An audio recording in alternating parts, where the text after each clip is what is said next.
Good evening, folks. Welcome back to another Monday night live stream. Hope you're all doing well. Hope you all had a fantastic weekend. And I hope you're all suitably chilled on this Monday afternoon, Monday evening, Tuesday morning for some of you. And nice and chilled and relaxed for tonight. So, how are we all doing? We'll have a look in the chat tonight. Tonight's topic, for those that randomly didn't catch what it was, I'm kind of asking the question... Actually, I need to remember what it's called. Are competitive rules better for everyone? And I'll give some pretense and some explanation about what I mean and where this idea for this topic come from later on when we start the main chat. But that's what it is tonight.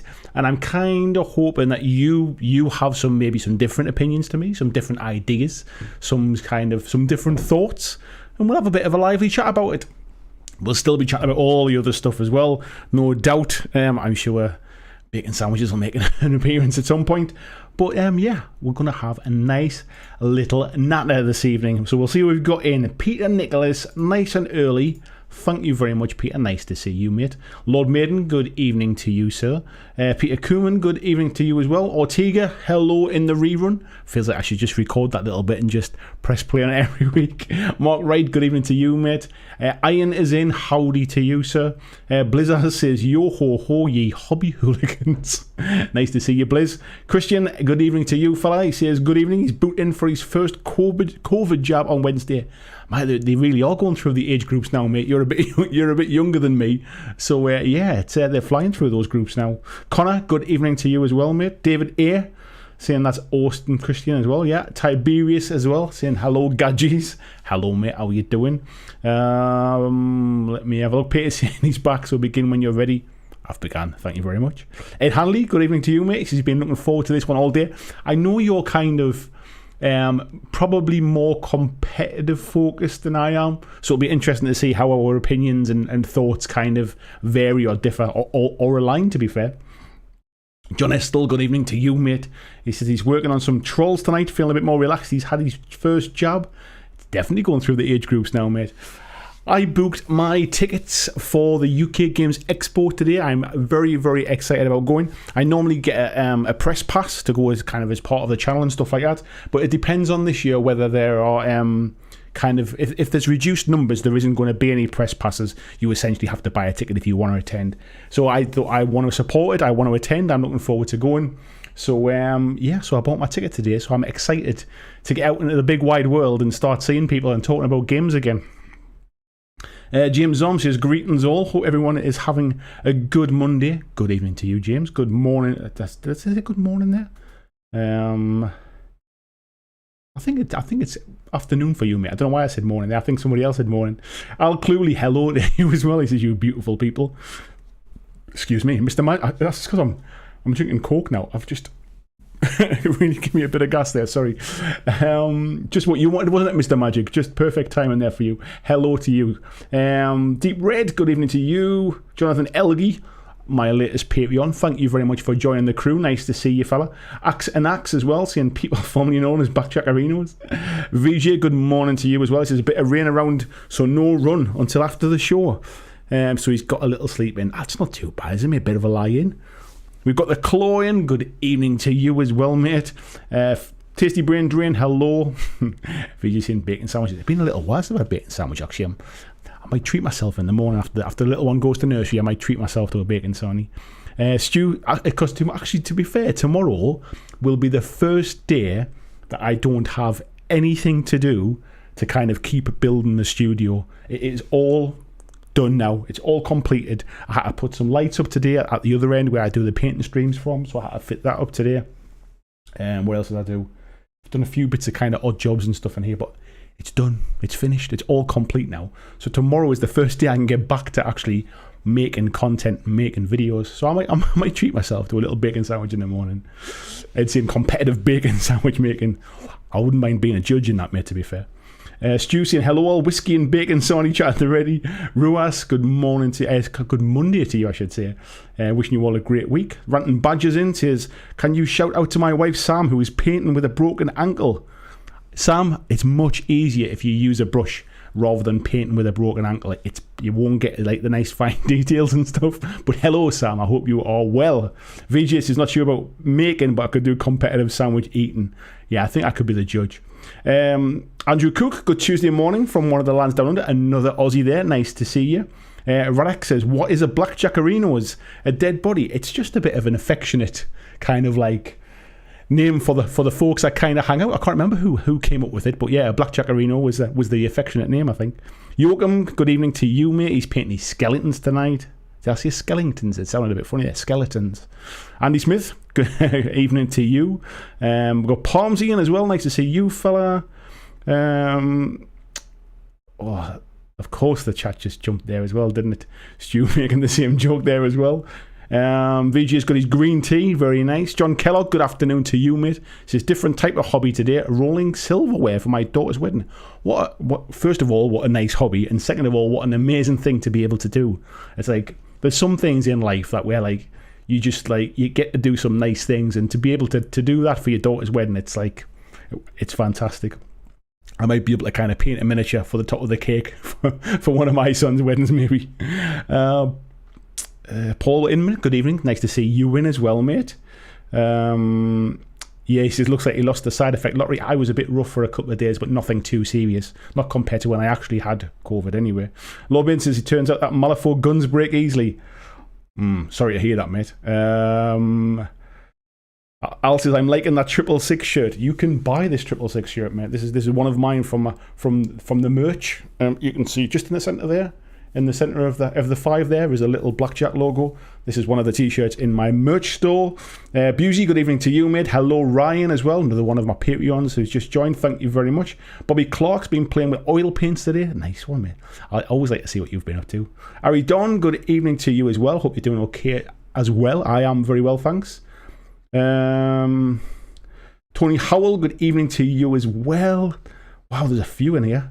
Tybee says, if you're finished doing the studio, you can come up and do mine. I tell you what, mate, my wife's already kind of like got ideas for decorating the spare room that I used to be in, so I don't think I'm not going to be kind of sort of free anytime soon, but at least my day-to-day, my working day, I get back again now.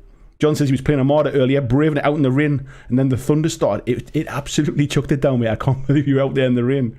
Where was that one again?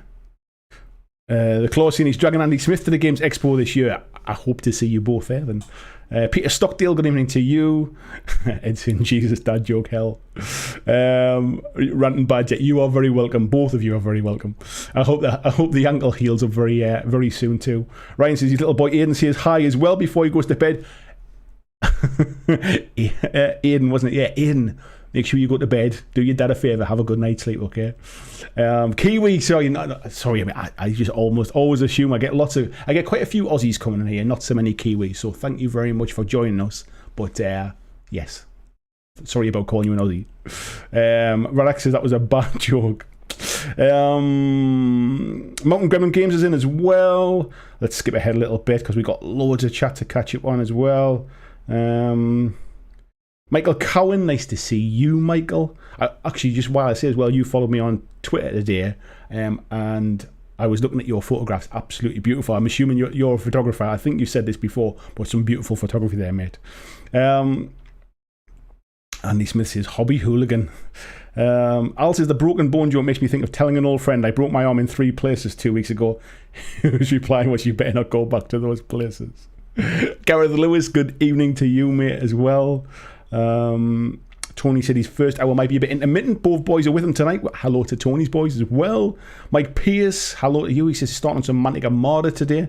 Santori's Art is finishing 2 minis he's been painting in the last month's live streams. I built my first mini for quite some time today. It's over there. It's a Lost World Exodus mini that I got sent out by War Cradle Studio. So I actually built a mini today. It's been ages since I've actually done any hobby other than like the painting streams. And even the painting streams, I think I did a bit of terrain building and a bit of random chat and stuff, to be fair. Marco, good evening to you. Hello, James Bray as well. VJ says, mistaking him for an Aussie, nothing wrong with a free upgrade. I'm sure he sees it the same way as well. Peter's starting his Guild Judgment. Radak says he's painting his Dead Zone stuff. Very nice. Peter's been assembling the aliens from the board game. I didn't realise they were multi-part, mate. I just assumed they were single part. And Andy says, hobby hooligan t-shirt. I do all the designs myself, mate. I do all the designs. So it's just finding the time and coming up with the ideas, to be fair. But if people want one, I'm sure I can arrange for that. And Axon says his daughter is back in homeschool due to new lockdowns.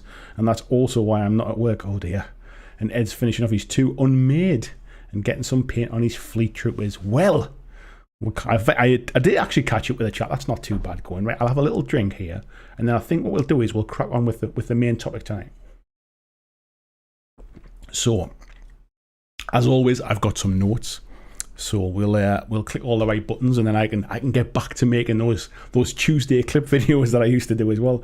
The Tuesday clip videos are always good if there's a specific topic that I can kind of like, I present my thoughts to you on the live stream, and then I can kind of clip them thoughts and put them in as like a bit of a catch-up video for folks that don't want to sit through the whole kind of hour and a half of our chat and stuff. So that's what I'm going to do now. He says, taking a breath. What was that one before I go on? He says, and that worked. Aiden's gone to bed happy as he got a mention. Just bring him in every week, mate. I'll make sure he heads off to bed. So, tonight, folks, we are going to be talking about, are competitive rules better for everybody?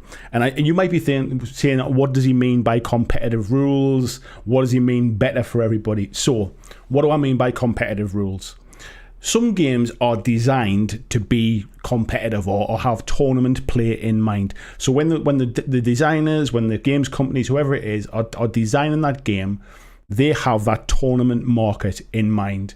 Games like X-Wing, games like War Machine and Hordes, Guild Ball was one of these games, and Warhammer Underworlds. I mean, Warhammer Underworlds was specifically kind of designed to target almost that X-Wing market that was kind of like getting a bit of a creep on the 40k crowd.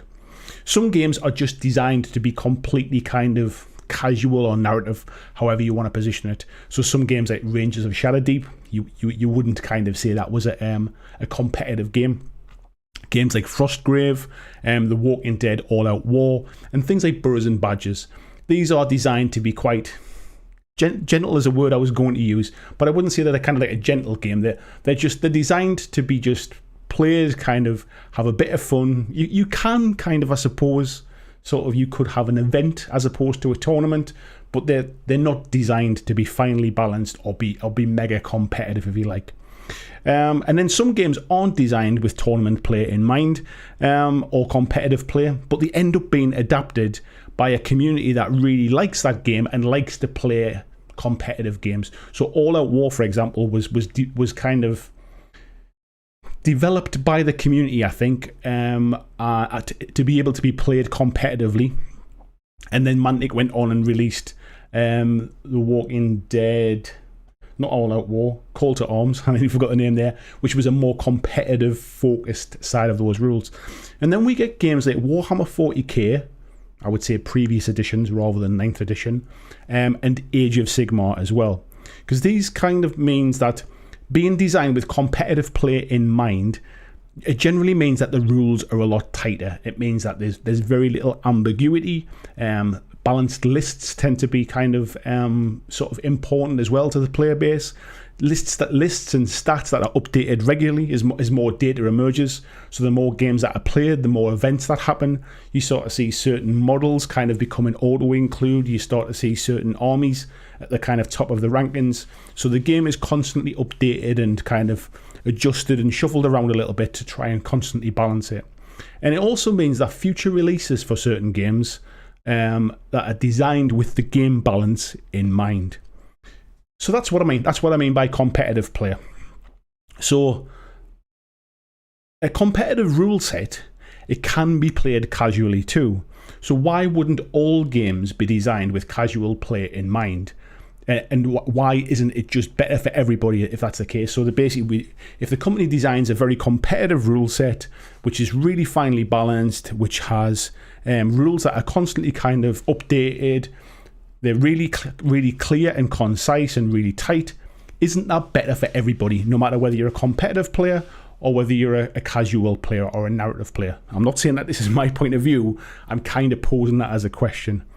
That's kind of what I want to explore.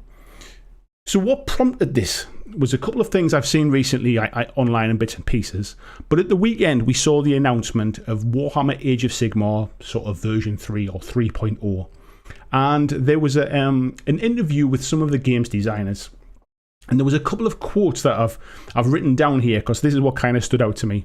So one was from Ben Johnson, and he said, "A big thing I wanted to look at was matched play and how you build your armies." And then Jez Bickham was another person who was on the interviews and stuff, and he said, in relation to the new core rules, "Everything we hope is watertight. We've really explained everything that needs to be explained. There should be no room for ambiguity or interpretation." Now, I kind of saw this as a bit of a step on from AOS, because if we remember going back to AOS when it first launched, there was no stats. There was stats. There was no points cost. It was very difficult to have a balanced or a matched player because points didn't exist. And it was something the community took up, sort of wrote their own rules, wrote their own kind of balances to the game, whether it be sort of so many units. Then they started coming up with points.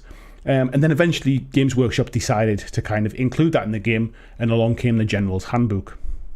40k has always been kind of a competitive game, as in it's always been played at tournaments and people like to get together and play it sort of in a kind of a competition setting.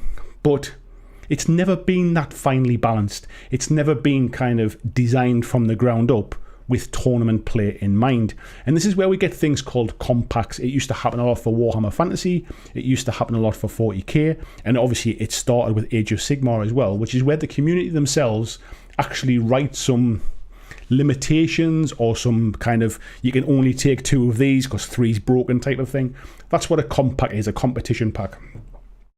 In 9th edition of 40k, they've kind of gone down that tournament kind of competitive route a little bit. They involved people like Frontline Gaming and more playtesters who were very much from that competitive what's it called, the I forget what it's called now, but the 40k kind of tournament circuit, the ITC, that's what I was trying to think of.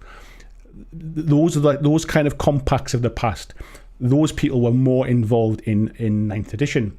And I can see the same thing happening within Age of Sigmar 3.0 as well. So that's kind of what set the brain cells going today anyway. So a few thoughts that I've had, and I'm sure more will kind of pop up for you as we're chatting stuff. So I'd love for you to put them in the comments or to put them in the chat, and we can have a little look through them later on. But I'd love to know what your thoughts are too. So in terms of sort of not having just competitive rules, not having to finally balance every single thing you do, means you can introduce more kind of swingy mechanics or swingy rules and events and things that happen in the game that might be unbalanced, might be hugely unbalanced, but can kind of generate some hugely enjoyable moments. They can kind of generate those moments that you talk about for weeks and months to come, kind of thing. The rules and the stats, they don't need to be updated so often. So it means that it releases the resources generally in some quite small companies. So if you talk kind of like some companies where it's maybe one person's just wrote the rules just on their own, things like Joseph McCulloch for Rangers of Shadow Deep or for Frostgrave and stuff, you tend to find that it releases them to work on expansions or future games, as opposed to having to constantly just churn through data and trying to balance the game out and saying, oh, well, this is 1 point too high, or this could do with a bit of an upgrade on its strength attack or something like that. It releases that resource to work on new stuff. And it also means that the players that play those games don't have to keep a constant eye on changes to the rules, on updates, on errata, or on stat changes. Now, it also tends to set the stall out for the kind of community that grows up around these games as well. A more casual game tends, and I say tends, to have a more relaxed community around it as well. They might care more for the background of the game. They might care more about kind of homebrewing their own scenarios or their own little missions and events, and just generally playing by the rule of cool. That just means fielding the models that they like the look of rather than the ones that are the most powerful. Now, this doesn't mean by any stretch that competitive play is bad and that it's full of win-at-all-costs players. That's not the case at all. within every competitive game system, you still have casual players as well. However, a lot of the online chat and the communities online can be dominated by competitive discussion and the meta. There are plenty of people who play, let's take Warhammer 40k as an example. It's the biggest game out there, and it's very kind of heavily played at tournament level. There are plenty of people out there who just love painting the models. There's plenty of people out there who just love reading the lore and the background, all of the Black Library stuff. But there's a lot of chat online about the balance of lists or how much kind of in points something costs, whether it's undercosted, what's the best battalions, what's the best way to do this kind of thing. There's a lot of kind of list building discussion and competitive discussion online about those particular games. Competitive design games tend to have really tight rules. They have little room for misunderstanding or rules lawyering. For those that don't know what rules lawyering is, it's kind of when somebody tries to interpret a rule in a different way that benefits just them rather than their opponent. And so in theory, the games should run a lot smoother. And we tend to see this in games that have been designed from the ground up with that competitive play in mind. But that said, it only really tends to be an issue when non-competitive rules are played at a competitive level. So, for example, if you take something like 40k, and I'm not bashing on this, it's the most popular, and it's not a game that was initially designed to be very matched, if you like, or to be very balanced or finely balanced. This is when discussion seems to come up, or disagreements, or different interpretations of the rules, is when a game that wasn't designed with that in mind gets played with that. If you're just playing something casually, if you're just playing kind of a bit of a knockabout in the kind of at the game store with a friend or something, those kind of things tend to get kind of decided on the roll of a d6 on a 4+ kind of thing. But when it's something, I say important in inverted commas, when it's a competition or an event or something, especially if you open them top tables, some of those rules discussions can get quite kind of heated at times.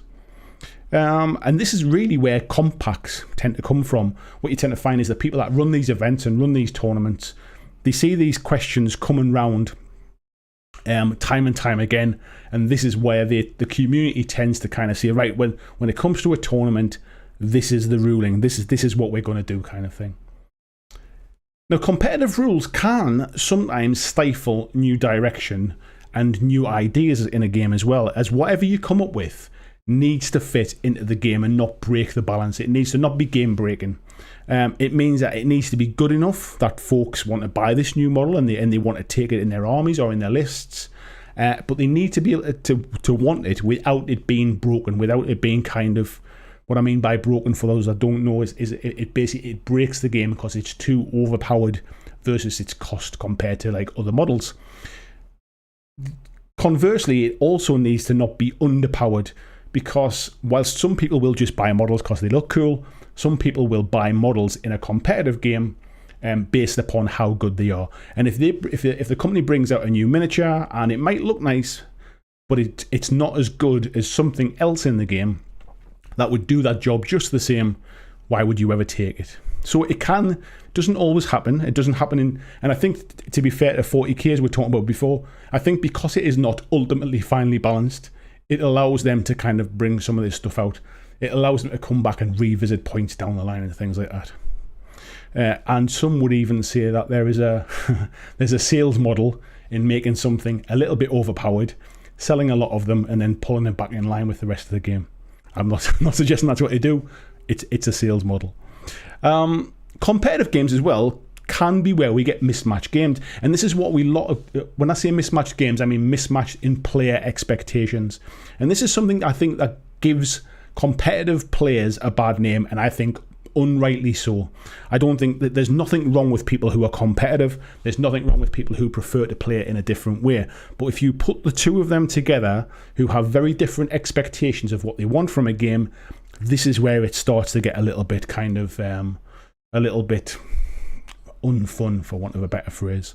So one player at a store, for example, if you want to get into a game, you turn up to your local friendly gaming store, you want to play a game, but you like to play competitive. So you've built an army, you've built a list, and you're going there to have a really kind of competitive game. And the only other person who turns up to the store to play that same game is somebody who's just painted a new unit. They just want to have a bit of a run out. They quite like the narrative gaming, they're quite into casual play, and they just want to give their new models a run out. And what can happen is that mismatch in kind of player expectations is where kind of what happens is the competitive player gets a bad name because it's like, oh yeah, I turned up and he just had the hardest list and he just smashed me off the table. There's nothing wrong with the way that person played. It's just the fact that they were looking for a different type of game, that's all. It leads to some bad experiences, really. So thinking about it at first, my first thought was competitive focused rule sets would seem to tick the boxes for everybody. It's a tight rule set. There's no ambiguity. There's no reason not to kind of just to aim your game down that way, and it should tick the box for everybody. But as with most things, the more I thought about it, it's not as simple as that. There's room for many different types of rules. There is room for many different types of games, and even Games Workshop have their 3 ways to play in 40k and Age of Sigmar as well.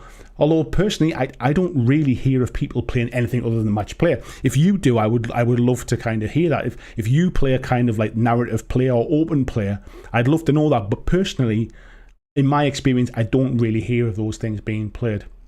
So what's your thoughts? What do you think I've missed out? Do you only prefer competitive? Do you wish there was only competitive games so that rules ambiguity was a little bit sort of tighter and more watertight, if you like? I'd love to know what you think. So folks, that is my bit of spiel for tomorrow night. Let me have a look in the chat and see what you folks have all been coming up with here. So if I scroll back a little bit, here we go. Fast Panda says he's painting Pringles towers tonight. Nice one, mate. Tiberius says, can you ever finish it unmade? Never. It is always unmade. Oddside of Dice podcast, this is what all finally back at his hobby desk after the move. I hope the move went well, mate, and I hope you're starting to get unpacked and getting set up. It's not nice moving house, but it's actually quite nice to kind of to box everything up and then to kind of to set it all up where you want it and start from scratch, if you like. Jonathan Elgie said he's finishing building Shadows in the North box set tonight. Nice one, mate. Bit of Kings of War there. And Ryan says, thanks, Andy, that worked. He's gone to bed. Yes, we got that one. And Ed says, yes, tell us your thesis so we can tear it apart. I've got no problem at all with people disagreeing. And to be honest, if everybody just agreed with me, it becomes a bit of an echo chamber or a vacuum chamber. And everyone just goes, yeah, he's right. We've all got different thoughts. It's just kind of, I find that this community that comes around this channel tends to be a little bit more balanced in their opinions. And what I mean by that is they don't kind of fly off the handle and get sort of angry because they don't agree with me. We tend to have a discussion, and that's why I like to talk about things that we might not always agree on. Tony says, the mini you built is fabulous. I'm envious you have your hands on that beauty. Yeah, I forget what it's called. It's got a bit of a difficult name to remember, but yeah, it is a nice mini, mate. Lord Maiden says, it's got to be BlackJack fan supporter shouting with a paintbrush in one hand and a paint handle in the other. A red one. The Menace, hello there. It says, class channel, man, keep it up. Building my Cursity while I'm listening. Thank you very much for the kind words and welcome to the chat tonight. VJ says, Pringles towers are almost as iconic as deodorant bottle grav tanks. Yeah, Michael said he did follow it there. Yes. Yeah, beautiful pictures, mate. Right, let me get into the chat about this other stuff as well. Marcus is painting his Nighthaunt. Nice one. Andy Smith says, fun is the word you're looking for. I disagree, mate. Narrative gaming, casual gaming is synonymous with, I'm just having a fun game. But if you like playing competitively, if you like pitting yourself against another player that equally enjoys playing competitively, you will still have a fun game. Like, I think we shouldn't really pitch kind of competitive and narrative players against each other.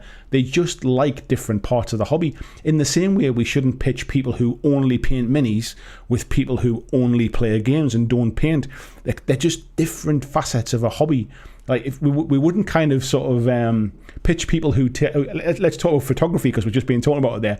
Somebody might like wildlife photography and somebody might like taking kind of landscape photography. We don't say, oh, one's more fun than the other kind of thing. I think it's just different horses for courses kind of thing. Edson, to be fair, first edition X-Wing was intended to be beer and pretzels. It just happened to work for competitive play and got popular. Yeah, I think there was a sales model in there of kind of buy this box for this card and stuff, which doesn't kind of fit with that casual experience. But I think tight rule set. I think they came at it from trying to keep the rule set tight. I also think that because of that, they kind of backed themselves into a corner with first edition, and that's why second edition had to come out, to be honest. Mike saying he's all for competitive rule sets. Let's see if you still agree by the end of what I was saying as well. Al says, I love Kill Team and I love playing the LVO competition packs, but I would never think of going to a tournament. It's just like that. It's balanced. Enjoy it just as much, win, lose, or draw. I think you come up with a valid point there, mate. I think a lot of people do like to use these comp packs, as they're called, because it does take out some of the ambiguity or balances some things that are very obviously kind of like sort of stick out like a sore thumb, but they might not be a competitive gamer. So there is a shout for kind of having tighter rule sets for all folks. Some core missions in Kill Team are insta-lose with certain matchups. And that's my point really about GW and finely balanced rules and stuff. That's never really been. I think they're starting to move a little bit more that way now. But in the past, it was just make cool models, buy cool models, and play games with them, really. Radek says, I don't need my games to be perfectly balanced or fair. I expect them to be fun. I really don't need Toy Soldier Game Champion in my CV. But I understand some people find rivalry entertaining. Yeah, and again, I think that's exactly the whole point. Is that there is different things. Sort of, I'm quite competitive. I'm not necessarily competitive when it comes to miniature gaming, because I don't play one game often enough to become good at it. But I do have a competitive streak in me. I like to kind of pit myself across the table and kind of have a competitive game. I like going to tournaments and events. One, I tend to get lots of games in. Two, I get to see things that I probably wouldn't learn on my own, little tricks and way things work and stuff. And I get to meet some great people. So tournament and competitive gaming doesn't always have to be about sort of being little man champion kind of thing. Bobman Gaming says, in my opinion, a competitive rule set that aims for balance is the best way, as it gives you a baseline from which you can go wherever you want. There is a lot to be said about that. I think sometimes, though, is, as I said in the chat, basically, I think if balance is your, or let's say ultimate balance, because I think you'll never get perfect balance, but if trying to achieve ultimate balance is your aim, I think you'll design yourself into a space where after the game's been around for a few years, there's nowhere left to go. You're essentially just repurposing sort of stats from one model and giving it an alternative sculpt type thing. It's very, very difficult to come up with a whole new set of rules or something, or to make a new faction or make a new model interesting without fully understanding the effect that has on the entire rest of the game. And that's where we get some broken combinations, and then that model gets nerfed down, and then all of a sudden that model's not worth taking, and everybody complains, oh, I spent all this money on this army and now it's rubbish. That's one of the downsides, I think, when your game is just about being finely balanced. Axanax says, Hinterlands is a great fan-made balance filling in a void. If I remember right, wasn't Hinterlands made by the guy that got taken on by GW and did Warcry? I could be completely wrong with that, but I'm sure I remember that. Christian sharing the link for the Patreon. Thank you very much, mate. Much appreciated. And thank you to all the Patreons for kind of allowing me to get to this next stage as well with the new studio. Thank you. Paul saying, if you don't have Toy Soldier Champion on your CV, how will potential employers know how cool you are? Exactly. VG saying, rule of cool for life. That's definitely my kind of thing. I don't mind. I like going to events. I like trying to win the games I play. But if I'm going to paint these minis, I want to paint the minis I like the look of. Ryan says, I think a good tournament scene can help keep a game alive as it drives a game. I don't disagree with that. But what I would say was a good community keeps the game alive. They don't necessarily have to be playing in tournaments. It just needs to be an active community. normally what happens is an active community want to get together and play games, which is where tournament scenes or kind of events happen. I think like The Walking Dead is a perfect example of that. That there was a really strong, and still is to be fair, a really strong community around that game. That they wanted to get together and play in events and narrative events and stuff. And then there was some kind of broken combinations. So the people running those events started to nerf certain things or started to tweak certain things or say you can't have this or you can't take two versions of that or whatever it was. And then we get into compacts. Then we get into competitive sort of play packs for games that were never designed to be competitive. So I think it's more about a passionate community keeps a game alive, but a passionate community also wants to get together and play games, and I think the tournament scene comes out of that, I think. Ed says a competitive rule set can be played by anyone. A casual game generally can't be played competitively. If your game is competitively balanced, you are making it accessible to the largest group. Yeah, I don't disagree with that, and I kind of mentioned that in some of the comments as well, and that was really the heart of where the question come from, actually. If competitive game can be played by anybody, why aren't all games designed to be competitive and then anybody can play them? But as I kind of went into in some of them things, I think it's a bit more nuanced than that. There's more kind of layers to it, and the more I kind of looked into it and the more I thought about it, I think there's room for both, because I think if you only ever got competitive rule sets, I think you might find that communities become very vocal around just competitive play. I think Guild Ball is a good example of that.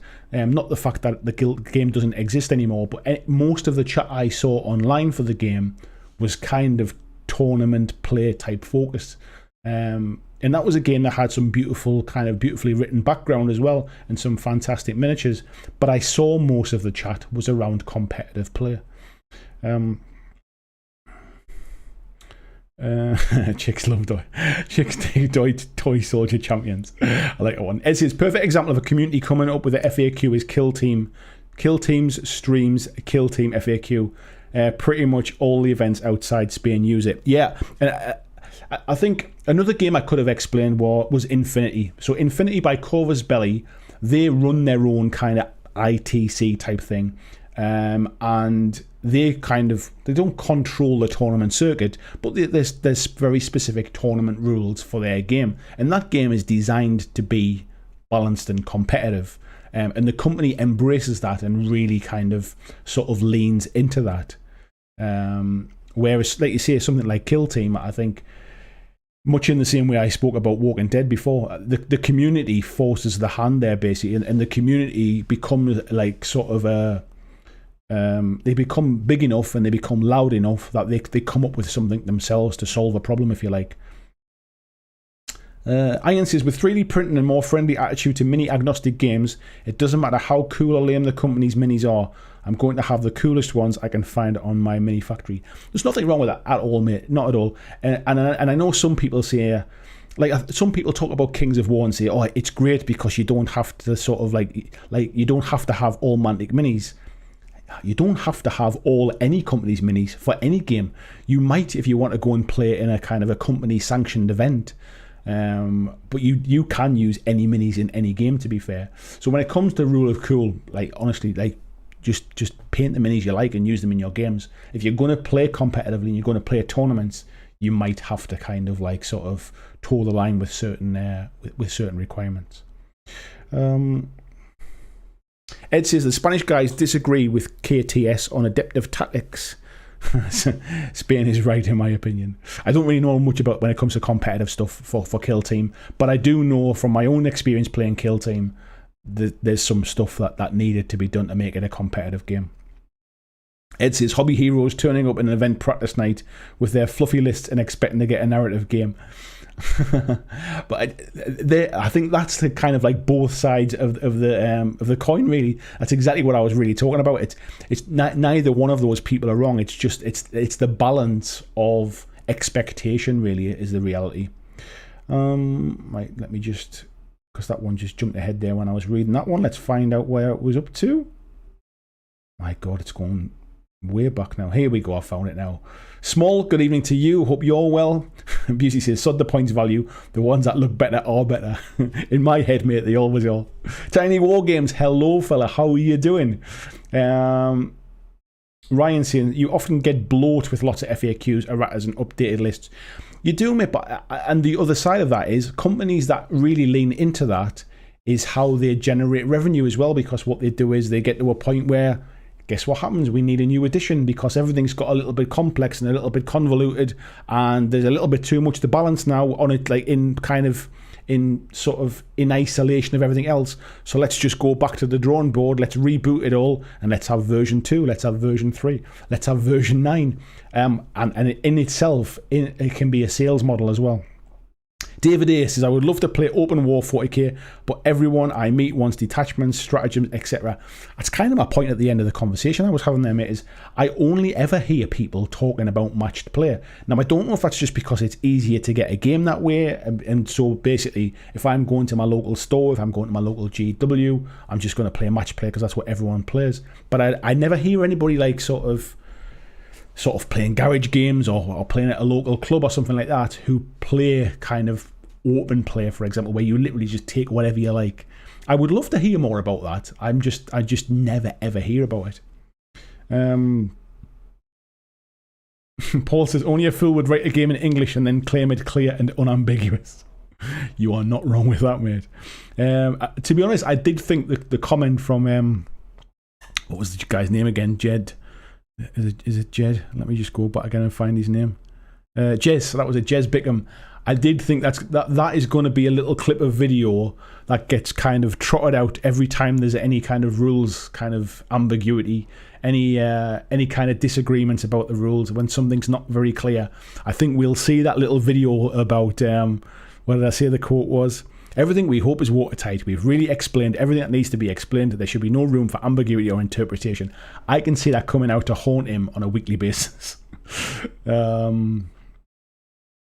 Ed saying, match play is really good for pickup games as it means less time wasted negotiating what rules you're using. And I get that for pickup games. I completely, when it comes to pickup games, you have to play by the rules, and being able to balance your list in advance without really even having a discussion with the person you're playing against, I think is 100% valid, and it absolutely needs to happen. I'm just surprised that I don't hear more about sort of like a couple of guys in a shed somewhere who like to just put all their minis on the table. Maybe those folks just don't chat online because the online chat is dominated by competitive match play conversations. Radek says, event practice sounds dreadful. Practice before a hobby game is something I technically understand, but I admit it's not for me. I think if you're into competitive player, you will want to try out lists. You will want to try out different combinations and new models, and there's nothing wrong with that if that's what you're into, and there's nothing wrong with that if the person you're playing against is into that as well. But if you're looking to get some tournament practice in, and the person turns up and just wants to play a narrative game, neither of you are going to be very happy with the outcome of that. And it's not that one person's right and one person's wrong. It's just mismatched expectations, like I said before. Vijay saying that the two most important things to remember for enjoying play is, as you said, Andy, both players are looking for the same sort of game, and that your loss is someone else's win. Let them enjoy it. Yeah, I would agree with that, mate. I think sometimes you've got to kind of take one for the team, and hopefully the player will do the same for you in another time. Red Wars Wargaming, good evening, Anna. How are you doing? John says, I tend to play Kings of War, which has a competitive focus, and enjoy that way of playing. But my most enjoyable games recently have been Halpi's Rift, unbalanced, well written, and fun. And this is where I think it comes into it, is that there is definitely room for both. And sometimes actually having a game of something that is intentionally unbalanced. There's a word I'm thinking of and I can't think what it is. Anyway, intentionally unbalanced. No, I'm not going to think about it. This is what happens when you try and think in silence. There's something about fun, like being the underdog, intentionally being the underdog, being on the back foot, sort of having maybe the objective is not to kill your opponent, it's just to hold strong, hold a kind of a a defense point, hold a statue, hold a weapon until the end of the game, not get your leader killed. There's many different ways to play that don't revolve around games being balanced, and I think some of those like Halpi's Rift type kind of scenarios and things can breathe new life into a game that is only really known, and I'm not talking about Kings of War here, but they can breathe life into a game that is very much just kind of like red versus blue type thing. Peter says, I'm painting Lady Justice's hair orange because the usual red seems to clash with her skin colour. Is her hair normally red, mate? I can't remember now. I'm trying. All my models are all put away now, to be fair. Ian says, balance is always good if competitive is more... is always good. If competitive is more balanced, it's almost always good. Casual rules are good for intros and newbies. Almost all veterans will tend to want a tighter, more balanced game. I'm not sure that's the case, mate. I think... It really depends on the player. I think it's got less to do with whether you're a veteran of the game or whether you're just or whatever. And in the same way, I think somebody starting out a complete new player might actually prefer a more tight, balanced, competitive game, because then at least they're not just getting their butt kicked because they're kind of their army's underpowered. They're getting their butt kicked because they don't know the rules yet, or they don't know the intricacies of the game. So I think it's a bit more nuanced than that. Blizzard says, not very competitive myself. If I do a tournament, it's for fun and I'm not going to take it too seriously. I think nobody should take it too seriously at the end of the day, mate. It's not like anybody's winning millions of pounds on this. Nobody's getting sponsorship contracts and making like full-time living out of going to tournaments and winning events. None of it is kind of like about going overboard and going mega serious about it. The end goal should always be to have fun. It's just we sometimes enjoy getting our fun in different ways when it comes to the hobby. Tiberius is saying, the other week when I was saying you don't have to be playing the top tier best games to be having fun, shunky ones that are a wee bit rubbish if it facilitates a fun game. Yeah, and I do not disagree, mate. I completely agree with what you're saying. There's no point taking a bit of a shunky list to kind of like to a tournament that you're trying to win, if you like. If you don't win with that list, you've only got yourself to blame. But having fun is again the ultimate aim, really. And can everybody have a fun game with balanced lists? Of course they can. But sometimes you can get a different kind of fun from having completely unbalanced lists and crazy rules and things that really turn the game upside down just because it just injects a bit of humour into a game or a bit of fun. A bit of unknown, if you like. If games become predictable, I think then the fun aspect comes out of it. Nobody wants a game where they turn up and they just go, oh, you've got that. You've won anyway because I know that's much more powerful than mine, and no matter how many sixes I roll, like it's going to be, I might as well just give up now. Nobody wants that experience either. Jason says, finally getting to my Tainted Grail goodies. So many cool looking minis to paint. Nothing wrong with cool looking minis, mate, is there? That's right. Blizz saying, no issue with competitive players though. Yeah, and I know we are generally, like as a community, we're probably a bit more relaxed than some other kind of like YouTube channels, because I don't talk about competitive lists. I don't talk about kind of ways to win or anything like that, or what's the best army or any of that stuff. So generally, as a community, we tend to be a bit more easygoing. However, there is nothing to be kind of like. Competitive players are not like evil, if you like. They're not the downfall of a game. They're just players that play in a different way. And in the same respect, players who just like to kind of push models around and roll some dice and have a beer with friends are not like kind of the downfall of a game either. Rob Fannelton, good evening, mate. He said, as long as people are playing the thing they love and not just bashing each other people's joy is the ultimate end goal.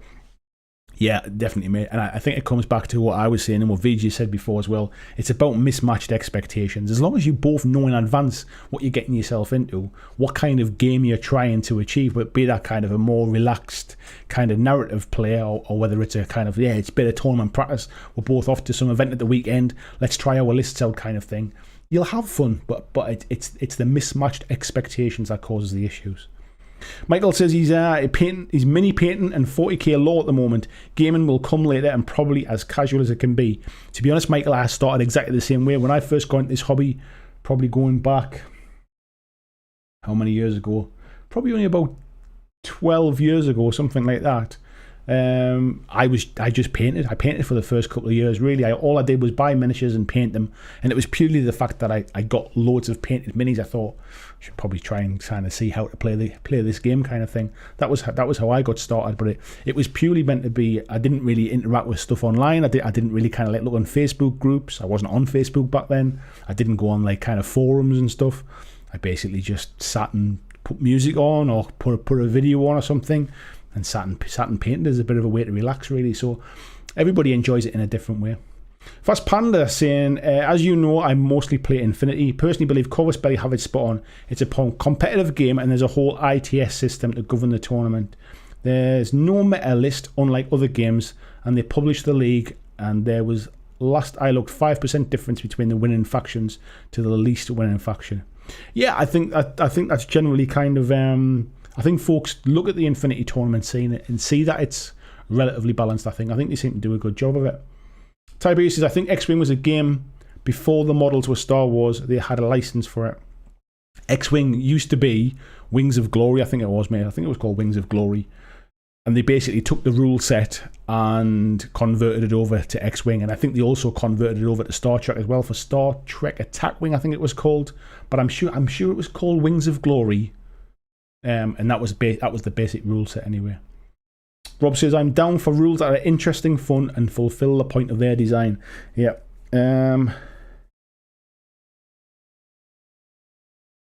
It's saying cards weren't really important in the early days of X-Wing First Edition. It wasn't until the game for competitive that the card-seeking models came into effect. I can't remember when I picked it up, to be fair.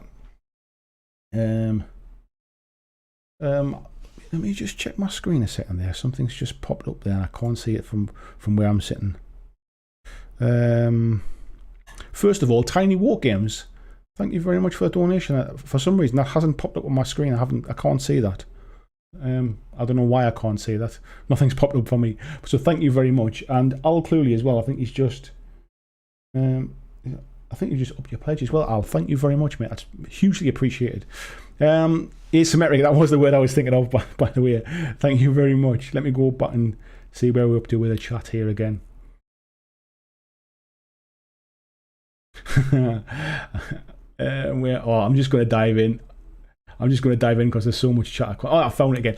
I can't remember when I started playing X-Wing. I mean, I literally played with my little boy, and we didn't really look at the kind of the wider meta or anything like that. We just bought the cool ships and we pushed them around. To be honest, when we first played it, we bought it at UK Games Expo, and we sat in the hotel room on the night time and played sitting on the floor. And then the next day we went and bought an extra core set and like Millennium Falcon and Slave One, which are both over there, to be fair. That's why I'm kind of pointing over there. And we just played for fun, really. So we never really got into it in a competitive way. But yeah, I don't remember the early days of it, if I'm honest. I only really know about it when there was this kind of like a weird sales model to it.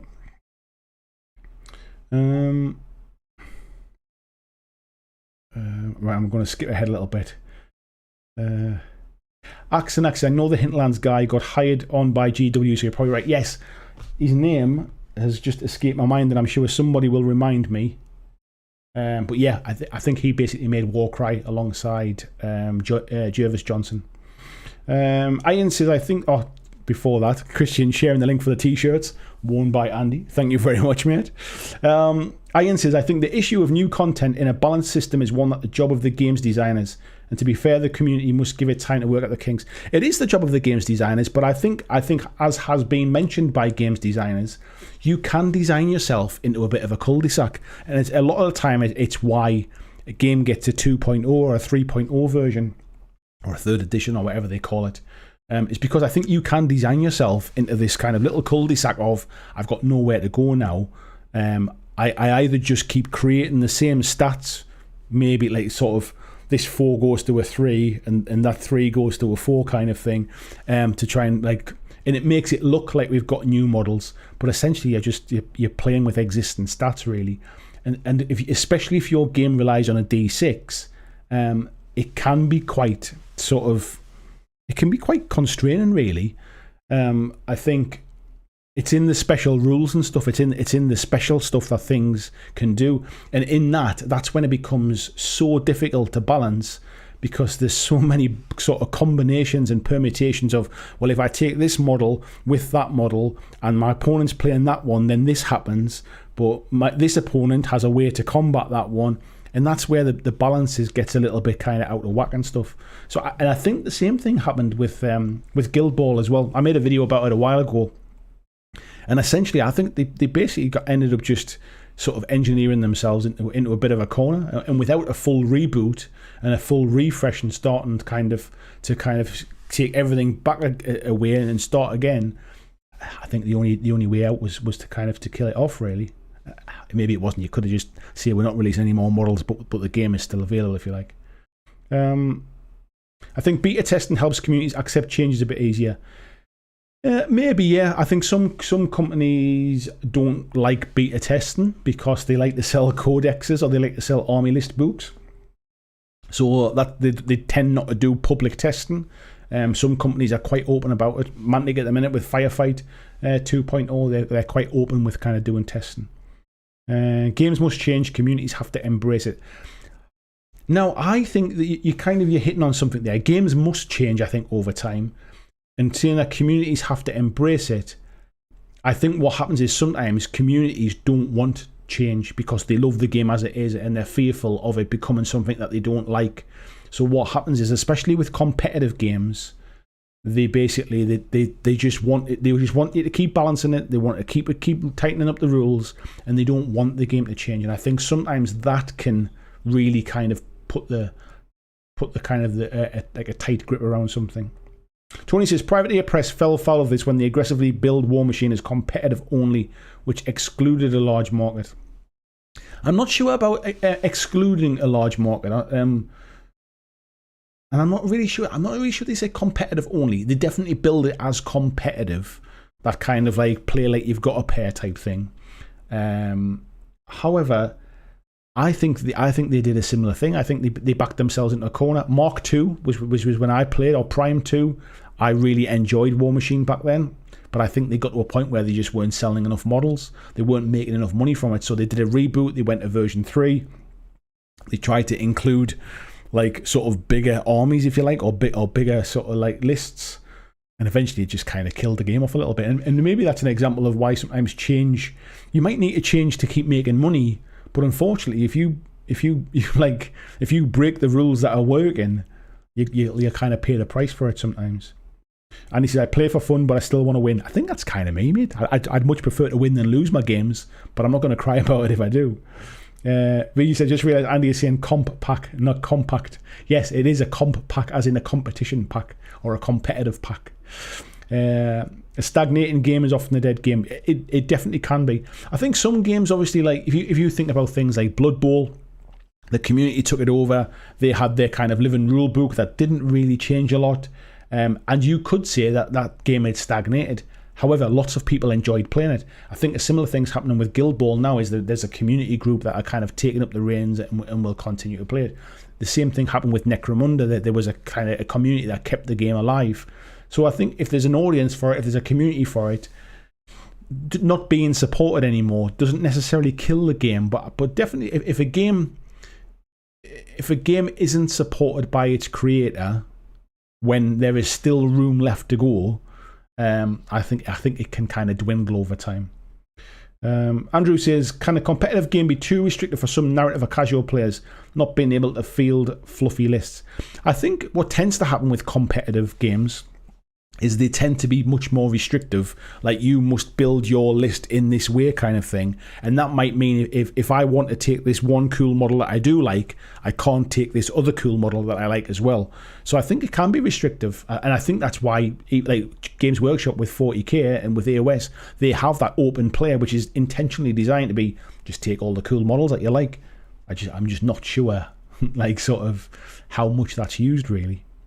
Marcus is saying, when I go to tournaments with the goal to win, I prefer to build a list to cleave and allows me to show off my crazy plans no one will see coming, rather than just be a cheese list. The kind of those kind of gotcha type lists are the ones that people don't see coming and sometimes do really well. Aaron says, Infinity is a game that the community is almost entirely centered around the tournament series. There really is no other meta. It's interesting, actually, because that's always been my opinion as well. Like Malifaux, for example, has a competitive scene, but there's definitely a community who basically who love the background lore and who love just painting the minis and just play kind of fun games. With Infinity, I do feel it is very tournament-style game focused. I personally love Infinity, like the background lore. I love that aesthetic of it and stuff. But I'm not right in amongst those players and stuff. I'm kind of probably out a bit on left field really in that one. Moose says, good morning to my friends from yesterday. Hello, future boy. How are you doing? And Tony saying, yeah, War Machine got held back by its own marketing. How am I doing? I'm quite far behind you. I'm gonna kind of skip ahead a little bit. James Hanna, good evening to you, mate. How are you doing?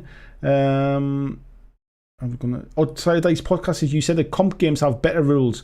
I didn't say comp games have better rules. I said that comp games tend to have been or competitive.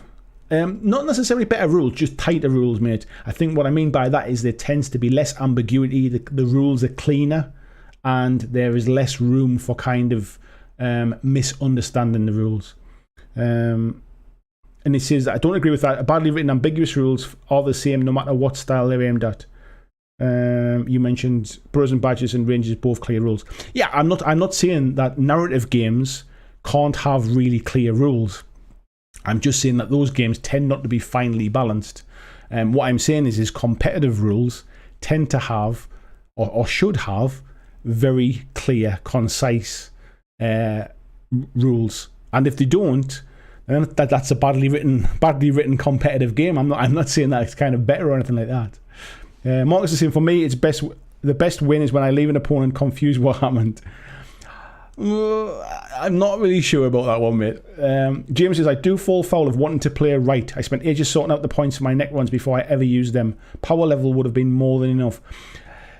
I'm the same, mate. I mean, no matter how much I just like to play kind of like just relaxed gaming and stuff, I do look at kind of list building and stuff. And for me, it's almost a case of, well, if I'm going to put an army together, I should at least kind of put a legal army together, one that I can play in the game, if you like. So I think everybody gets sucked into that. I must play 2,000 points. I must play a match player, and I think that's just because that's the dominating or the dominant kind of the way to play. I think everybody gets sucked into it a bit. Skip ahead a little bit. Type B used to say, notable example of a community-led game is Lord of the Rings Middle-earth. GW try to get people to play all sorts of army list books and ways, and nobody ever does. Yeah, do you know what it is? Yeah, I think I know what you mean. I mean, there will be people who just like to play out the stories from the movies and stuff. But yeah, there's a tournament circuit for the game. Yeah, Ed says it's going to be mean to hell and back. Yeah, that I'm surprised they let him keep that in the interview video, if I'm honest. Ryan meant the bloat can be a turn off for some casual gamers. Yeah, I completely agree, mate. When I was saying it's almost a sales tactic, it is for some companies, but for me personally, it's one of the things that's kept me out of 40k and stuff, is because the game moves faster than I can learn to play and paint the models. So like I could pick up a codex and pick up some like models and stuff, and by the time I finish painting them, there's a new codex, or it's changed again, or whatever it is, and that kind of puts me off. I know it's not the case for every army, it's not the case for every game, but it is a barrier to me personally. Paul says, people who just like to throw their miniatures down and play with whatever they have tend not to comment online. They're too busy having fun. I think that's probably a bit of an assumption. I think they have different conversations. I'm someone who just likes to kind of put their miniatures down and have a bit of fun. Well, here I am with a YouTube channel talking about it. So I don't think it's always the case. There's plenty of people in this community group who feel that way as well. So I don't think it's everybody. I think that they tend to be a bit less vocal, and they probably sort of show that they're painting off, as opposed to talk about this like narrative game, if you like. But it's amazing to see some people, the effort they put into kind of like setting backgrounds and stories and theming tables around a certain particular kind of game they're going to play. Those people do kind of post online, but I think their voice is dwarfed a little bit. Yeah, asymmetric was the word I was thinking of. Thank you very much. Paul McElroy, hello to you, and hello to Hope Lives as well. Paul says, the closer I get to the bottom of the table, the more fun the games tend to be. I think you kind of, if you're at like a weekend's event, you definitely find by kind of the middle of the first day, you're playing around. You're playing amongst people who are on a similar level to you, that's for sure. Tony says, I could have got into games once upon a time, but now they've become some wordy and awkward. Now they're virtually inaccessible to someone just coming in on the outside. I think some games are, mate. There are certainly games out there that are not like that. But I think in an effort to make, I think two things. One, to sell more stuff and to make it like make people pay money for something that essentially used to be probably relatively cheap or relatively free even. I think rules become complicated almost as an excuse to say this is a really deep and complex game, and with so therefore we've put loads of work into it. It's almost like an excuse for you can see how hard I've worked because look how thick the rule book is, kind of thing. So I think it can get mixed up in that a little bit. The other one is I just think the people that tend to write rules have been around in gaming for quite a long time, and I think they definitely take I think they sometimes take the opinion that everybody knows as much as they do. And I struggle sometimes to learn to play a game from the rule book, even though I've played lots of different games, because sometimes they can just be overly complex, and I don't really need complexity to have fun. I just need it to be clear, really. I mean, I think Warcry is a great example. I think a lot of the Mantic games are great examples of just really clear rules, really. I mean, yes, there's always going to be some things where you go, well, what about that, or what about this, or because of the way I play, it's like, well, I don't know, what's the coolest thing that'll happen? Is one of them going to make somebody blow up? Let's rule it that way, kind of thing. So it can be that kind of stuff. Radix in Infinity is a splendid beast, both tight and loose. If you're over competitive, you'll never even finish a game. Yeah, I think people need to, like, people do get down to that fine level of like, well, I can see an ear poking out. Fast Panda says, we are playing a campaign, a series of unbalanced narrative games. I'm looking forward to it. I'd be interested to see that, mate. Marcus is saying, granted this is to an RPG, the creator, Kevin Sinbadia, fair in not always balanced, and balance is not always fair. Yeah, I would agree with that as well, mate. I think we talked about it a while ago on a live stream about sort of why we don't really want balanced games. We like the illusion of balance, basically, but if we had perfect balance, all it would mean was we'd all just have the same. It'd be like chess, if you like. We'd all have exactly the same models with the same stats, and even then someone has to go first. So it's, yeah. Christian sharing the link for the merch as well. Thank you very much. I have two different merch stores, folks, for those that don't know. So one is the Teespring store, which basically ships kind of worldwide, and the kind of, there is local production if you like some of that stuff. The other merch store that Christian is sharing is a UK local supplier, somebody that I kind of work with, one of my Patreons now as well, to be fair, and he has a company that makes kind of like school uniforms and stuff like that, embroiders the badges on, and so he's doing some stuff. I thought it was great to support like a local business, especially in hard times during this kind of like COVID and stuff. And also the quality is absolutely fantastic. The quality of the t-shirts, the hoodies, the caps and everything else is first class. So if you're in the UK, I would say it's quite expensive for shipping if you're overseas, but if you're in the UK, please do check out that merch link. Ted Williams says, fun you say, good grief, you'll want it to be fair next. It doesn't always have to be fair. Andy says, Space Hulk is life or death. I think I've played Space Hulk once, even though I own it. Jacob says, are we talking more about Code 1 or N4? Both, mate, to be fair. Both games use pretty much the same rules. The difference in Code 1 is there is just a few more limitations in what you can take. Lord Min says, it's kind of why I like Ark World. There's a rule set if you want to do Rule of Cool, like having a troll belly flop into some halflings. I think there's a few games like that, though, to be fair, like where it's a bit less restrictive in what you can take. Ted says, I think I've reached a point with 40k that I'm ready to give up. I feel the game is too driven by relentless release schedule, until recently, and a very vocal competitive meta. I think the competitive meta has always been there. I think the difference is with 9th edition, they've almost kind of like leaned into it and embraced it now, and almost encourage it. Hope Lives says, I think the one-page rules may redirect future gaming philosophy during a pandemic. We have had more time for complex rules, but these one-page things has been popular regardless. I'm not sure. I think people like complexity. Like some people like complex, and I think it tends to be people who've been playing a long time, and I think they also see complex as, how can I put this? I know more rules than you do, kind of thing. Therefore, I'm better at the game. I think there are players out there like that.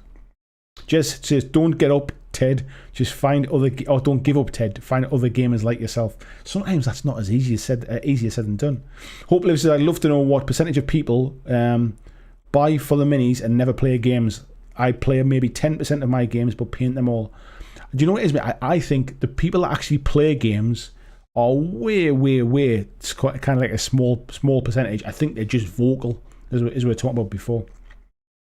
James says D&D campaign that Christian is running is opening my eyes to what's possible in games. Being able to do the daft drunken stuff, I think, is such fun. Probably not balanced though. And do you know what it is, mate? It doesn't have to be balanced, does it? We have fun doing it.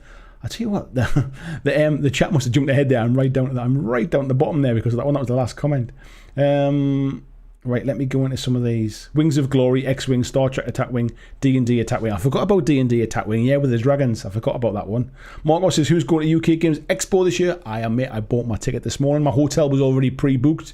I could cancel it if the event was cancelled, but I already pre-booked my hotel, and I bought my ticket today, mate. I'm looking forward to it.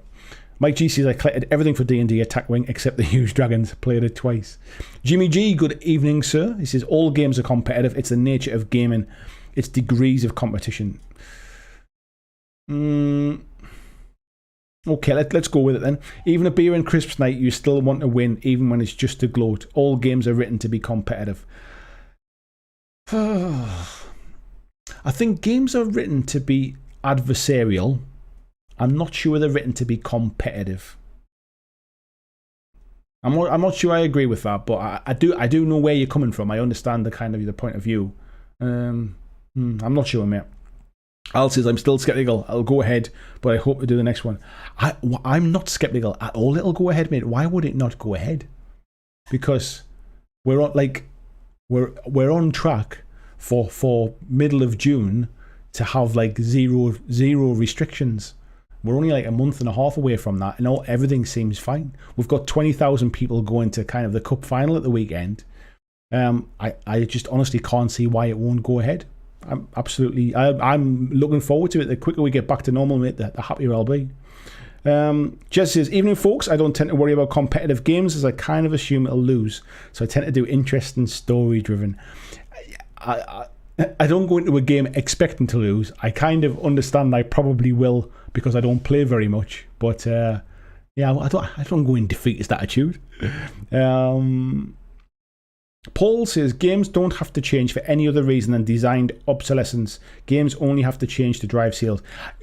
Yeah, I agree with that, mate. I think games, and this is exactly my point about sometimes mega competitive, tight rule sets, finely balanced games can design themselves into a bit of a cul-de-sac, and the only way to sell more minis and keep the game financially viable is to kind of reverse out, get to the next version, and then start down the path again. And that's exactly what happens on many occasions. Warwick says, there are a few games out there where you can play and lose and still advance your group depending on how your group plays together. More time can be that way. Necromunda a bit less so. Yeah, I mean, it shouldn't really matter whether you win or lose. It should just be about having fun, like the experience, if you like. It's like sometimes how could I even liken it to like watching a film? Sometimes it doesn't matter if the film was good or bad. It was just about having the experience. Like I've watched some. I can probably count on one hand how many films I've turned off halfway through versus how many awful films I've watched all the way to the end. But I still had a fun experience watching them, if you like. The Claw says, we all know you're not competitive. You follow the Rams. What do you mean? We're one of the best teams out there, mate. Yeah, I'm not following the Raiders. Lord Main says, I participated in a local X-Wing tournament where I took 2 fire sprays. There were a few came joined first, but I walked away with a fire spray medal for Rule of Cool. Nice one, mate. Let's have a look. Loads of Infinity narrative games to be had. We have whole playlists on our channel. You might play narrative, mate, but I don't necessarily think it's always the norm. If you like, you might be a bit more left field from that. Eric M, good evening. This is kind of the blessing in disguise of playing Kill Team that doesn't get frequent updates like proper 40k. Less to keep up with. Hello, by the way, Eric. And yes, I do agree with that, actually. That sometimes a company sort of like letting the community run with it tends to mean that you just like people embrace it and people enjoy it, and it is what it is. Blood Bowl, I think, is a prime example of that. Sometimes constant updates is almost a job in itself to keep on top of. And I think sometimes companies can disguise imbalance in a game and imbalance in not very tight rules by constant updates, by constantly releasing stuff. It never settles enough for you to say, hang on a second, like this is the most unbalanced game I've ever played, kind of thing. I think companies can like just churn stuff out and confuse you to the point where you think, oh, it's balanced because there's always something new coming, if you like. Lazy Pirate Painting, good evening to you. James says, I do wish something like 40k actually had simple mode in the rulebook, such as when you start to ignore the phases of this rule type. I'm still haunted by the new Necron reanimation protocols. I assume that that's what they tried to do with the combat patrol stuff, and to be honest, Kill Team was really, in my eyes, was going to be that. But I suppose you could kind of house rule stuff, but yeah, if you don't really understand the game that much, it's quite difficult to know which rules to leave in and which ones to leave out.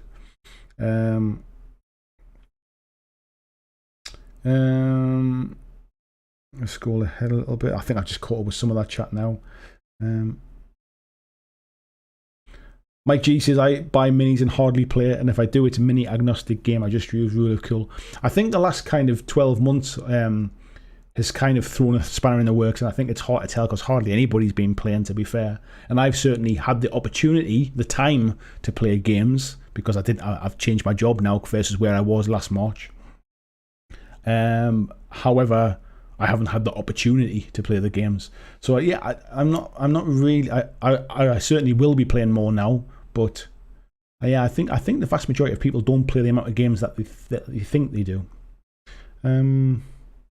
Marcus says, my favourite thing I ever heard a friend say during a game when the first time I fielded a full Tyranid Swarm was, I don't think I have enough bullets. Jez says, for some competition is fun, to win is fun, complex rules are fun. For others, the fun comes from the story or the daftness. You have to find your fun, and the gamers have a similar mindset. 100%, mate. And I think that is generally a case in all games, isn't it? The difference being, I kind of guess, to go back to the topic, is if all games just had competitive rule sets, would that solve the problem for everyone? And I think what it would tend to do is we'd probably end up with more mismatched pairings, I think, if that was all that happened. John says, it's a bit like a bad beer in good company is better than good beer in bad company. Sometimes losing an unbalanced game is way more fun.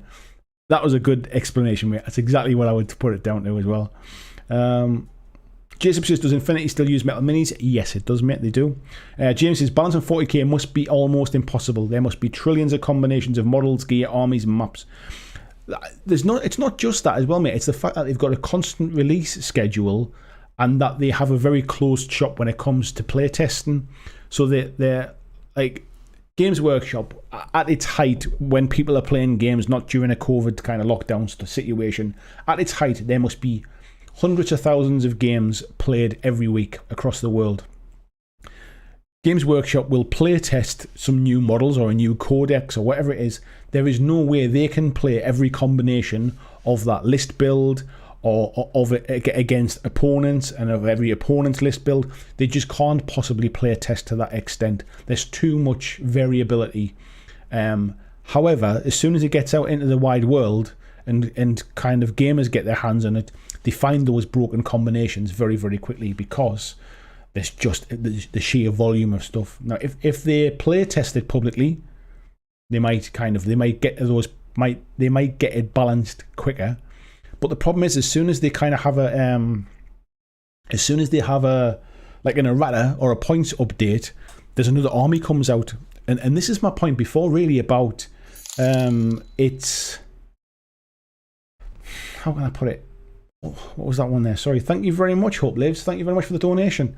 This is what I mean about sometimes you can mask the balance in the game by releasing stuff faster than people can keep up with.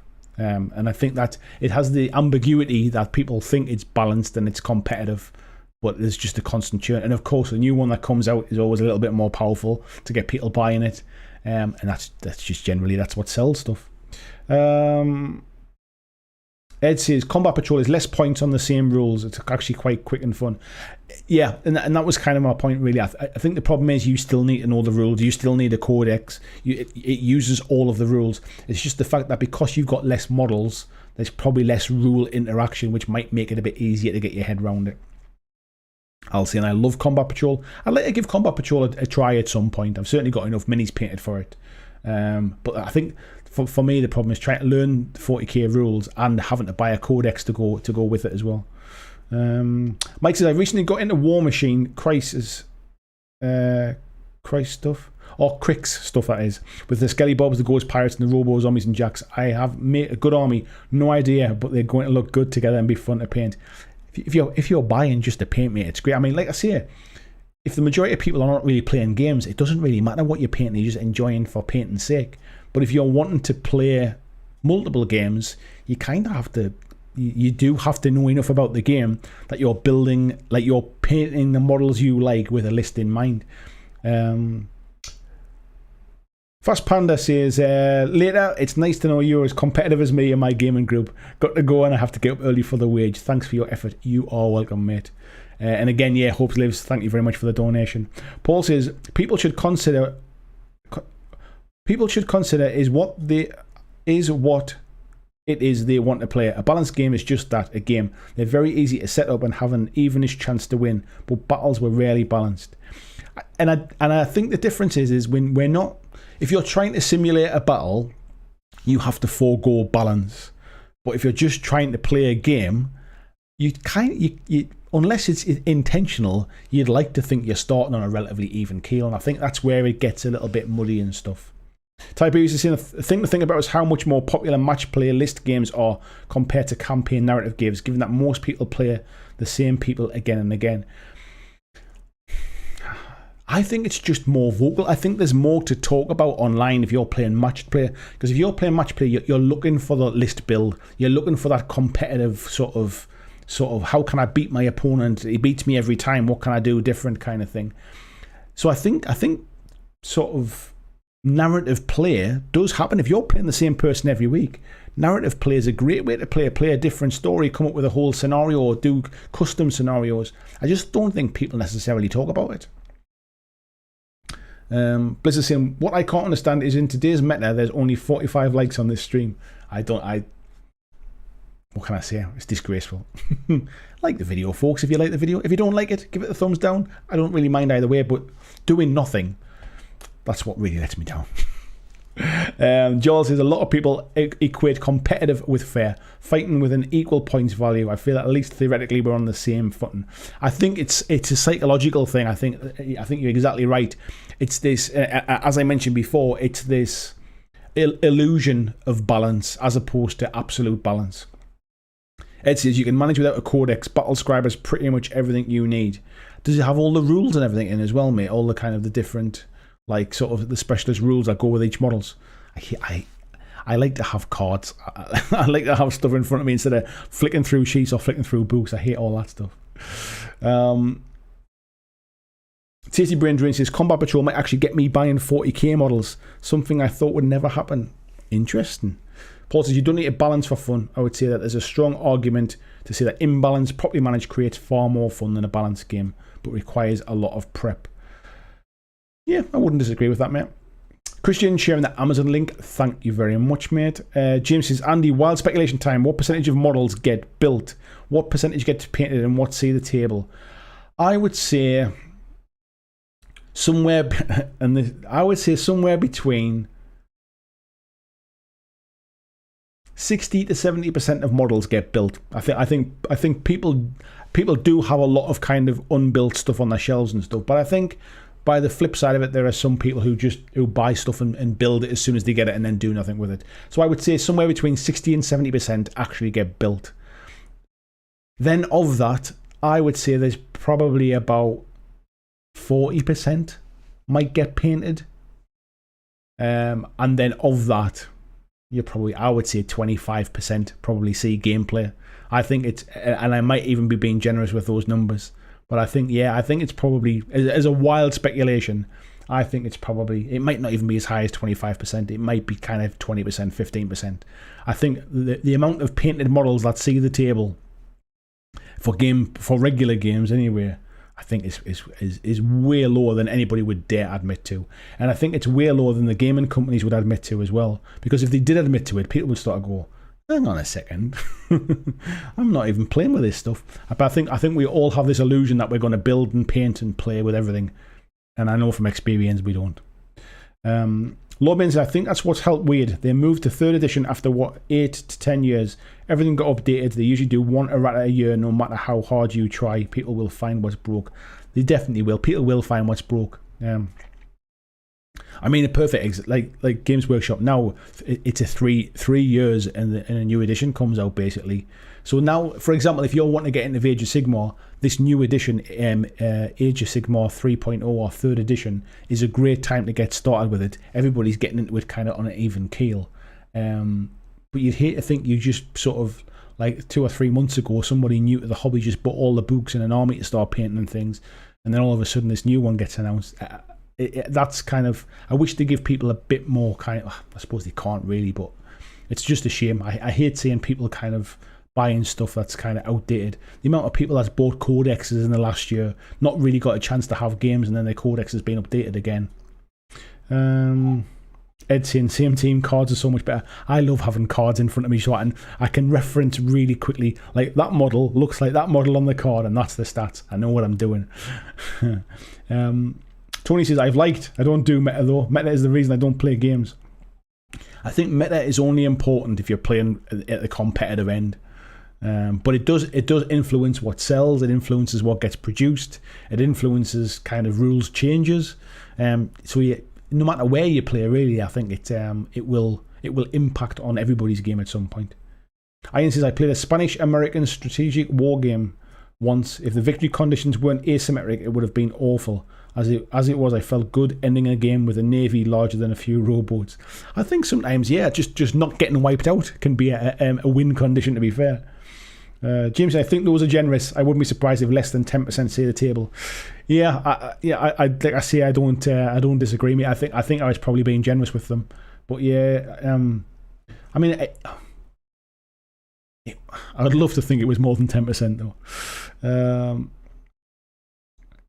John says, personally, I reckon I thought he was going to say he's about 95% built, 90% painted, 70% played. That's good. I mean, I think that's a more realistic way to be. What you don't want to be is in the 50% built, 20% painted, and kind of 5% played market. Otherwise, you're wasting a lot of money if that's the case.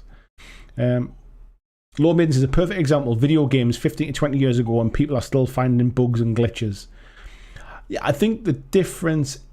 And I think it's to do with the amount of people that play it and stuff, isn't it? There is no way, for example, that you'll ever be able to play test and kind of fix all of the issues, because you know yourself as well. If you've written something, you tend to not see your own mistakes, because like either you think it's right, or you read it with your brain thinking that it's correct, so you don't even see your own mistakes sometimes.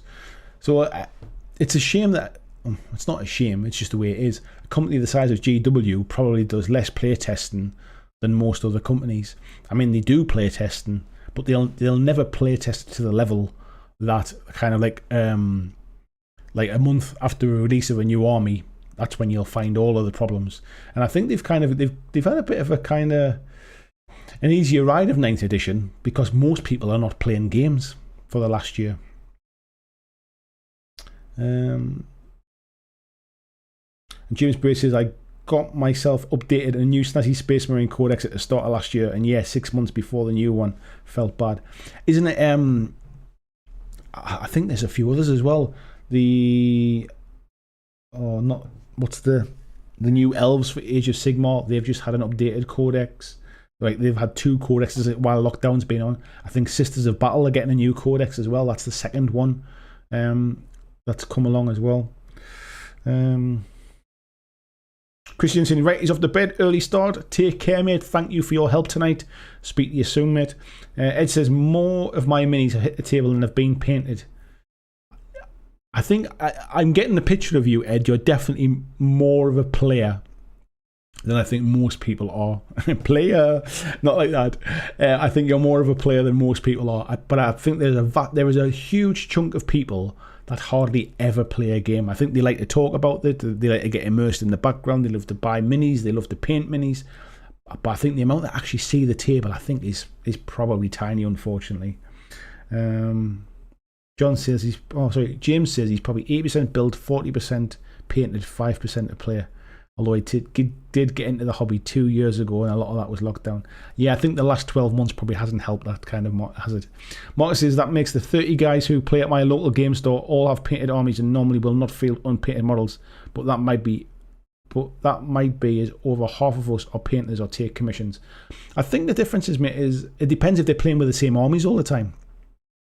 If they've got a painted army that they bring and play regularly, that might give a false impression of how much, like, pile of shame or pile of opportunity, however you choose to look at it, how much they've got at home tucked away and not getting used. So I think there's a double-edged sword to that sometimes. James says the codex churn feels like bad faith. Time to take stats out of books and into apps. Make the books sexy artwork and lore. I think there are some people, mate, who would quite like the sexy artwork and the lore to be taken out and just make the stats books a lot cheaper. I think the problem is they wouldn't sell the amount of books. It's almost like, I don't begrudge GW this. I mean, that they make money, that they're a business. That's kind of how they do it. It's not like anybody's surprised by the fact that a codex comes out, but it's there is an element of, like, you've paid for all these models, you've paid for the rules, you still don't have everything you need to play, and there's a little bit of that kind of sticks with me, and I think I'm not as keen on that, to be fair. I don't disagree with it. I'd rather it wasn't the case. Ed says, I agree, way more people just paint than play. 100%, mate. Warwick says, I'm way more of a player than a painter.